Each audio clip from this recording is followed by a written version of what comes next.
자, 안녕하십니까. 2025년 초기 창업 패키지 대표님들 준비 많이 하고 계시죠? 얼마 남지 않아가지고 대표님들 아마 지금 조금 조급하실 수 있는데 제가 오늘 2025년 초기 창업 패키지 어떻게 준비해야 되는지 아마 이런 강의 못 보셨을 겁니다. 제가 전체적으로 노하우랑 어떤 식으로 여러분들께서 본질을 채워야 되는지에 대해서 살펴보도록 하겠습니다. 자, 아마 초창패 준비하시는 분들 중에서 예창패 합격하고 나서 그 다음 레벨로 초창패 하시는 분들도 있으실 거고 사업자부터 만들어서 바로 초창패 하시는 분들도 있으실 거예요. 자, 그래서 전반적으로 이제 여러분들이 이 초창패 이 지금 시기에서 어떻게 이 창업 패키지를 바라봐야 되는지 예비부터 해서 초창패 도약 이렇게 전 범위적으로 한번 간단하게 살펴보고 그 다음에 초창패로 넘어가 보겠습니다. 자, 여러분들이 이제 예비를 거치시고 그 다음에 이제 초기 그 다음에 도약. 실제 지금 창업 패키지 외로도 대부분의 이제 지원 프로그램들이 다 이 정도의 어떤 범위로 예비, 초기, 도약으로 나눠져 있습니다. 자, 예비 창업 패키지는 제가 이제 지난 강의 때 간단하게 말씀드렸지만은 가장 중점적으로 보는 것이 사람, 즉 대표님이다. 왜냐하면은 사업자가 없기 때문에 볼 수 있는 게 대표님밖에 없잖아요. 자, 그 다음 이 대표님이 얼마나 PSF 하면서 갈렸는지. 대표님 PSF가 뭐죠? 자, 초기 창업 단계에서 이제 PSF가 뭔지 모른다. 반성하셔야 됩니다. 자, PSF는 Problem Solution Fishing. 자, 아직 프로덕트 만들기 전에 예를 들어서 내가 이제 저녁 구독 서비스 어플을 만들겠다라고 했었을 때 먼저 어플부터 만드는 게 아니라 이 저녁 구독 서비스 직장인들 대상으로 해서 야근 많이 하니까 저녁에 퇴근하고 나면 먹을 수 있는 도시락을 일단 강남이나 판교부터 팔아보는 겁니다. 자, 그게 이제 Problem Solution Fishing. 자, 그 다음 단계 이제 여러분들이 초기로 들어간다. 이때도 반드시 사람에 대한 내용들이 중요는 합니다. 자, 근데 여기부터는 이제 Problem Solution Fish이 아니라 Product Market Fish입니다. 자, 차이가 다르죠. 여기는 이제 프로블럼을 솔루션, 해결을 하는 측면이고 여기서부터 이제 프로덕트가 이제 만들어집니다. 자, 이 프로덕트가 이제 만들어지면 어떤 형태로 이제 발생을 하느냐. 예를 들어서 강남에서 판교에서 팔아봤더니 반응이 너무 좋아. 자, 그래서 이거를 조금 더 규모화 시키기 위해서 어플부터 만드는 게 아니고 웹부터 일단 MVP가 뭐죠? 미니멈 바이블 프로덕트, 최소 기능 단위의 서비스를 일단 런칭을 해보는 겁니다. 그렇게 해서 좀 더 이제 문의량을 많이 받고 좀 더 이제 발주를 많이 하는 거예요. 그렇게 해서 이제 여러분들이 이제 쭉 진행을 하다가 내가 이제는 실제 이제 고객들이 너무 만족해 하는데 여기에 좀 간편 결제가 좀 들어갔으면 좋겠어. 여기에 이제 뭔가 여러 가지 기능들이 조금 더 추가됐으면 좋겠어. 자, 근데 이거는 웹상에서 구현이 안 되니까는 뭔가 어플로 네이티브로 만들어서 더 많은 이제 기능들을 추가를 하겠다. 자, 그러면 이제 도약으로 넘어가는 겁니다. 그래서 이때는 사람뿐만 아니라 사실 이때부터는 이제 조금 더 큰 지표들을 많이 보는 거예요. 그리고 이제 PMF, 프로덕트 마켓 핏이 더 핏을 더 강하게 하겠다에 대한 내용인 거죠. 그래서 초기 단계, 지금 여러분들이 이제 타겟하는 초기 창업 패키지 단계에서는 내가 이제 개발, 시제품을 만들어서 그거에 대한 기본적인 지표를 찍은 상태에서 초기 창업 돈이 한 1억 정도 또는 7천만 원 정도가 들어왔을 때 그걸 어떻게 하면 더 극대화할 수 있느냐. 기준은 매출과 고용 기준으로 그 부분이 이제 초기 부분이고 이제 도약부터는 이미 지표가 이제 절대적인 지표는 아니지만 매출 기준으로는 보통 5억에서 20억 사이가 이제 합격률이 이제 높고 고용도 한 5명 이상 어느 정도의 이제 사업의 면모를 갖춘 상태죠. 거기에서 이제 좀 더 이제 디테일하게 마케팅을 더 하겠다 또는 수출하겠다 또는 개발 기술을 더 고도화하겠다 이런 식의 이제 도약 단계라고 보시면 될 것 같아요.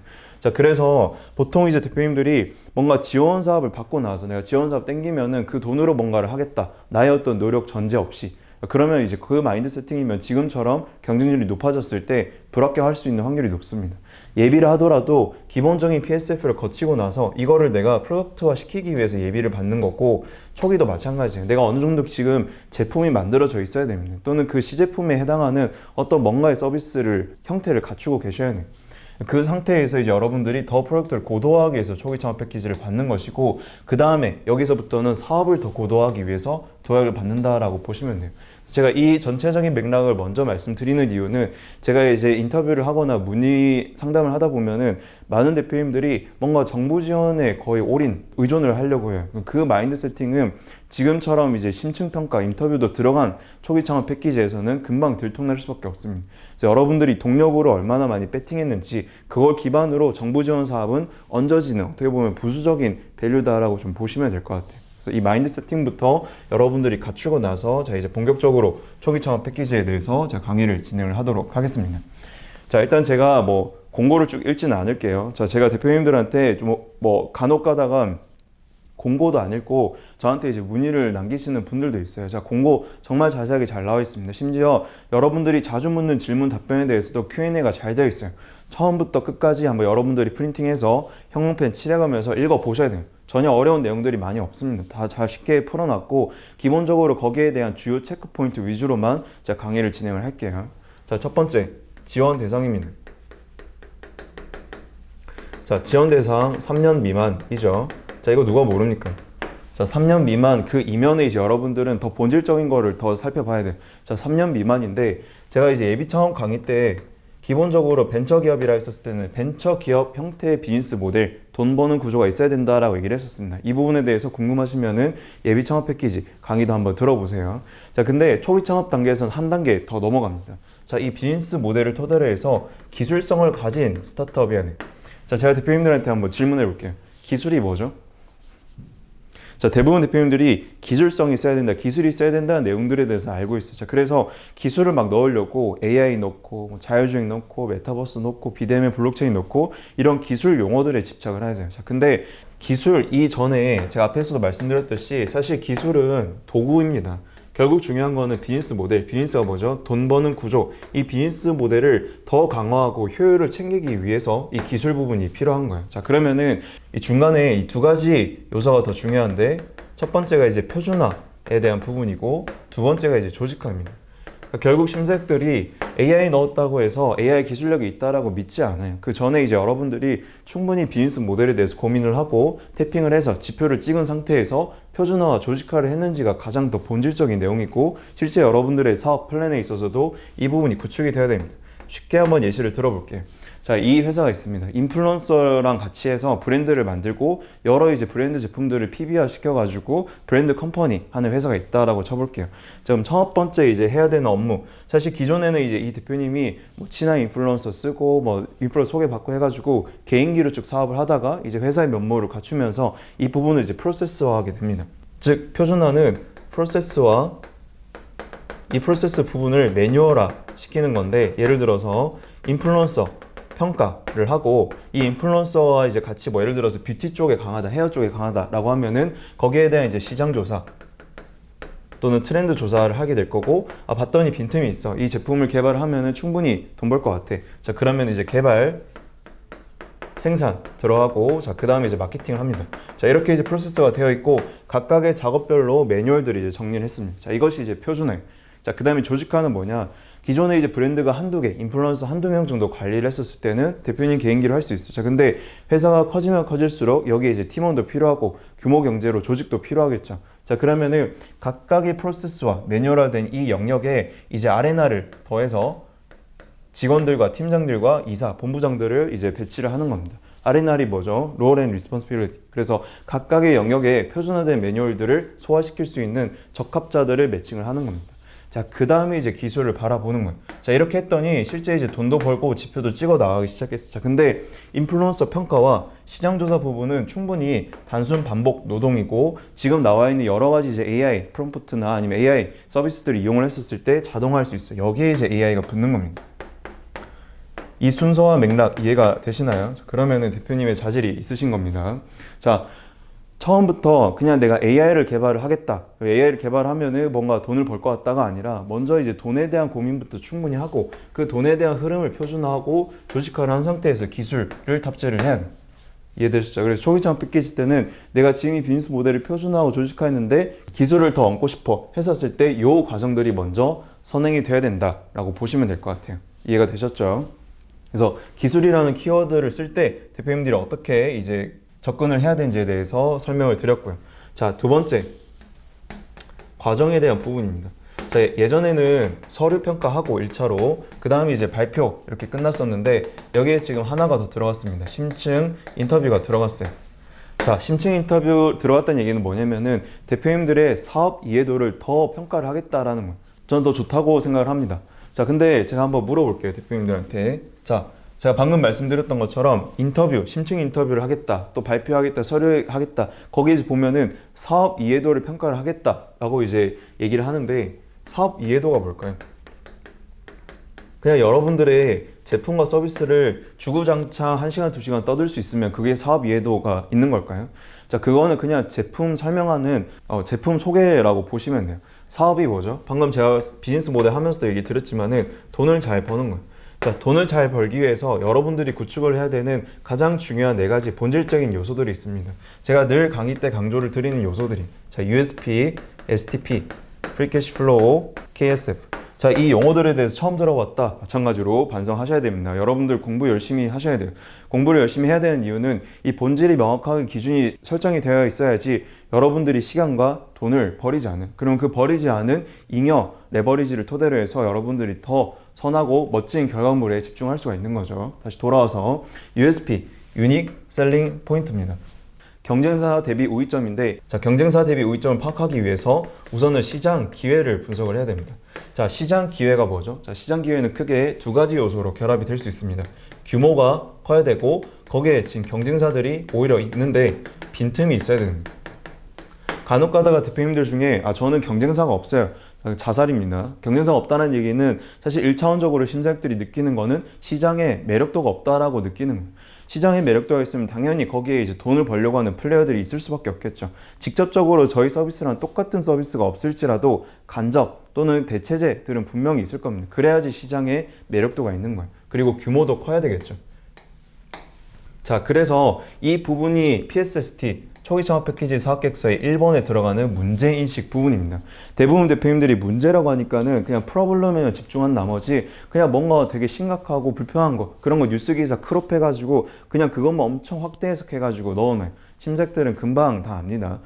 문제인식이라 했을 때 이 문제가 프로블럼이 그런 어떤 심각한 불편함도 있지만은 접근 방식 자체가 시장 기회의 접근 방식이에요. 그래서 1번에 보면은 창업 아이템의 국내외 시장 현황 및 문제점. 자, 이 부분에서 기회를 여러분들이 발견을 해야 되는데, 그때 이제 규모와 경쟁사들, 이렇게 좋은 규모의 시장인데 여기에 이제 경쟁사들도 많은데 여전히 소비자들이 불편함을 느끼는 빈틈들이 있다. 이 부분을 이제 캐치하는 것이 1번에 해당하는 부분입니다. 그래서 문제 해결을 위한 창업 아이템의 개발 필요성.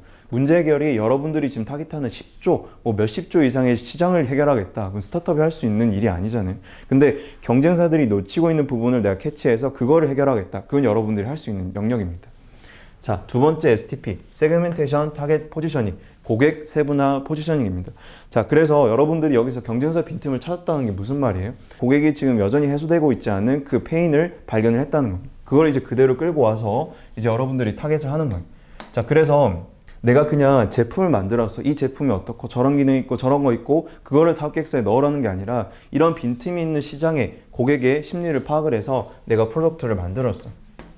자, 그랬더니 마켓에 핏을 맞췄더니 내가 전역 구독 서비스로 지금까지 1000명의 구독자들을 모았어. 100명의 구독자를 모았어. 자, 그게 이제 프로덕트 마켓 핏이 되는 거야. 초기 창업 패키지 받기 전에도 내가 MVP로 이렇게 많은 일들을 해왔고 정말 관리해서 했다. 이 내용들이 사실 70%가 있어야 되고, 이거를 기반으로 해서 했더니 고객들이 너무 좋아하긴 하는데 피드백을 주는 것들이 뭔가 간편 결제가 있었으면 좋겠습니다. 여기에 이제 뭔가 내가 메뉴들을 커스텀할 수 있는 기능들이 있었으면 좋겠습니다. 자, 그랬더니 지금 내가 초창패 받기 전에 MVP로는 웹상에서는 구현이 안 되는 거예요. 자, 그러면 이제는 어플을 만들어야 되겠죠. 자, 그래서 새로운 기능들을 추가한 이 프로덕트를 만들어서 고객의 세분화된 심리를 더 이제 접근을 하기 위해서 내가 이제 초기 창업 패키지를 받겠다 라고 보시면 돼요. 자, 그래서 그 다음 단계에 이제 앱에 해당하는 프로덕트를 만들어서 마켓핏을 더 크게 하겠다. 요 내용이 이제 30% 계획에 해당된다라고 보시면 되고, 여기에 이제 들어가는 비용들이 이제 결국은 자금 소요 계획에 들어간다라고 보시면 돼요. 그래서 원래 3번에 있었던 성장 전략에 있었던 그 자금 소요 계획이 이제 위쪽으로 2번으로 이제 올라왔습니다. 자, 그 다음에 이제 세 번째, 결국 이제 세 번째 파트가 이제 성장 전략인데, 자, 제가 이렇게 쭉 얘기를 드리고 있는데 사실 요 전체적인 내용들을 다 풀어서 설명하려면 몇 시간 걸립니다. 그래서 여러분들이 더 디테일하게 강의를 듣고 싶다, 그럼 이제 저희 포켓컴퍼니 홈페이지 들어오셔서 포켓멘트 들어가시면 되고, 저는 오늘은 이제 대표님들이 전반적인 어떤 개념 탑재, 본질 탑재를 하기 위한 요약본 강의라고 보시면 될 것 같아요. 자, 이어서 세 번째 성장 전략 파트인데, 결국 성장한다는 게 뭘까요? 그냥 여러분들의 어떤 자기 개발, 여러분들이 원하는 것들에 대한 꿈, 비전, 이런 게 성장이 아니라 결국은 현금, 돈이죠. 다시 돌아와서 사업 이해도, 즉 돈을 잘 버는 것이 성장 부분입니다. 그래서 이 FCF는 뭐냐면은 프리 캐시플로우, 현금 흐름인데 결국 이제 돈, 현금을 이제 많이 벌기 위한 전략을 이제 적어달라라는 내용이에요. 자, 근데 정부에서 이제 보는 거는 앞에서 말씀드렸듯이 매출, 즉 돈이 이제 가장 중요하고 그 다음에 이제 고용, 그리고 선택이지만은 있으면 좋은 것들이 이제 수출, 그리고 이제 투자에 대한 부분입니다. 결국 이 매고수출, 매출, 고용, 수출, 투자 이 요소들을 가지고 여러분들이 어떻게 돈을 많이 벌 수 있는지에 대한 그 전략을 쓰는 것이 3번이다 라고 보시면 돼요. 자, 그러면은 3번도 한번 띄워주시면 좋은데 3번 부분을 이제 보면은 경쟁사 분석, 목표시장 진입 전략, 창업 아이템 비즈니스 모델, 투자 유치 전략, 사업 전체 로드맵 이렇게 나와 있어요. 자, 이 모든 내용들이 이 매고수투라는 키워드 기준 요소를 갖고 네 가지로 이제 여러분들이 쭉 펼쳐 주셔야 됩니다. 자, 그래서 첫 번째 이제 경쟁사 포지셔닝은 앞에서 이제 저희가 경쟁사 빈틈을 찾았죠. 자, 그러면은 전체 이제 시장에서 X축 요소, Y축 요소. 자, 이 X축과 Y축 요소는 고객들의 관점이어야 됩니다. 예를 들어서 그게 이제 가격에 대한 부분이 될 수도 있고 또는 뭐 어떤 접근성이나 편의성이 될 수도 있겠죠. 그 상황에서 경쟁사들이 이쪽에 위치해 있는데 우리는 지금 이쪽에 위치해 있고 이번 초기 창업 패키지를 토대로 해서 이쪽으로 가겠습니다. 자, 이 부분이 이제 경쟁사 분석 및 목표 시장 진입 전략 부분이에요. 이미 빈틈에 대한 얘기는 1번에서 여러분들이 얘기를 하셨어야 됩니다. 자, 그 다음에 이제 두 번째는 비즈니스 모델인데 결국은 내가 이렇게 포지셔닝을 해서 뭘 해야 돼요? 돈을 벌어야 되겠죠. 그 돈을 버는 어떤 구조에 대한 수익 구조에 대한 부분을 두 번째로 이제 얘기를 하는 겁니다. 그래서 단순히 가격표가 아니라 내가 이 서비스를 1,000원에 팔 거야, 이 서비스를 5,000원에 팔 거야가 아니라 고객의 심리에 대해서 저희가 2번에서 분석을 했잖아요. 그럼 그 고객의 심리를 토대로 해서 이 고객이 처음에는 그냥 한 10개, 20개 정도의 어떤 서비스를 이용을 하다가 저녁 구독 서비스를 치자면은 그냥 한 10번, 20번 먹다가 그 이후에는 멤버십 가입하고 프리미엄 가입하고 그 외로는 이제 같이 연계될 수 있는 건기식 영양제도 사고 그런 식으로 라이프타임 밸류, 고객 생애 주기를 어떤 식으로 연장을 해서 수익 구조를 개선을 할지에 대한 그 전체적인 흐름도 구조화 시켜 주셔야 됩니다. 자, 그 다음에 세 번째는 추가 자금인데 사실 이 1억 가지고 사실 1억도 다 나오는 경우 없고 7천만 원 나오는데 이거 가지고 어떻게 사업을 다 반영을 하겠어요? 극대화하기 위해서는 여러분들이 융자도 해야 되고 투자도 받아야 되죠. 그래서 거기에 대한 전략들도 물어보는 게 이제 3번에 대한 부분이고 그다음 네 번째 로드맵인데 보통 대표님들이 그냥 내가 뭘 개발하겠다 그냥 개발 리스트를 쭉 쓰세요. 근데 그게 아니라 내가 인풋을 했었을 때 거기에 이제 돈이 될 수도 있고 시간이 될 수도 있겠죠. 인풋을 했었을 때 아웃풋으로 뭐가 나오는지 아웃풋이 뭐죠? 다시 얘기하지만은 여기 세 번째 파트에서 전체 사업 계획서 보려고 하는 거는 매출, 고용, 수출, 투자라는 지표다. 이 지표를 어떻게 찍을 수 있을지에 대해서 디테일하게 얘기를 해야 됩니다. 자, 그리고 원래 4번에 있었던 내용인데 ESG에 대한 부분이 여기에 지금 들어갔어요. 자, 근데 보통 ESG 하면 대표님들이 친환경 이런 것만 떠올려요. 그러다 보니까 친환경 제품이나 서비스도 아닌데 플랫폼에다가 친환경 막 붙이려고. 자, 그 내용이 아니라 ESG의 본질적인 의도는 지속 성장 가능성이에요. 특히나 더 어디에 초점이 되어 있냐면은 사실 대부분 다 고용 쪽에 있다라고 보시면 돼요. 예를 들어서 내가 지역 인재를 창출하겠다, IT 개발 인력을 뽑겠다, 젊은 청년들을 많이 뽑기 위해서 내일 채용 공제, 정부가 주관하고 인증하고 있는 그런 여러 가지 이제 지원 제도들을 활용하겠다. 그리고 나서 거버넌트, 실제 그들과 이제 여러 이제 자기 개발할 수 있게 주 1회마다 스터디하겠다 그런 내용들이라고 보시면 돼요. 앞에서 얘기 드렸던 표준화, 조직화에 대한 부분들을 더 진하게 담아주시면 돼요. 그냥 GPT에 돌려가지고 친환경도 아닌데 친환경 내용 넣으면 여기서 감점 받을 수밖에 없습니다. 자, 그 다음에 이제 마지막 네 번째 팀 부분인데 팀 부분이 이제 결국은 키 석세스 팩터. 그냥 팀에 대한 이력을 보여주는 게 아니라 핵심 성공 역량, 앞에서 얘기했던 1번, 2번, 3번에 해당한 이 요소들을 과연 이 대표님과 팀이 할 수 있는지에 대한 그 역량을 보여주는 페이지라고 보시면 됩니다. 그래서 단순히 이력 나열이 아니라 실제로 성공했던 이것과 유관한 프로젝트, 경험들을 여러분들이 나열을 해주시는 게 좋습니다. 자, 그래서 제가 되게 빠르게 이 사업 이해도에 대해서 1번, 2번, 3번, 4번 PSST 구조에 맞게끔 정리를 했어요. 제가 이제 보통 강의를 할 때 이 USPSTP, Free Cash Flow, KSF 이 용어들은 정말 많이 쓰는 용어들이에요. 결국 이 PSST도 본질적으로 심사학들이 보고 시장에서 바라보는 그 관점과 본질은 변함이 없어요. 근데 많은 대표님들이 영상, 책 이런 것들 보면 스킬적인 영상들이 워낙 많다 보니까 그냥 겉핥기식만 하려고 해요. 그리고 지금 GPT가 나와서 오히려 더 안 좋은 습관이 나와버린 게 그냥 GPT한테 던져버려. 그럼 당연히 이 본질적인 내용들을 모르는 상태에서 그냥 겉만 화려한 사업 계획서가 나오겠죠.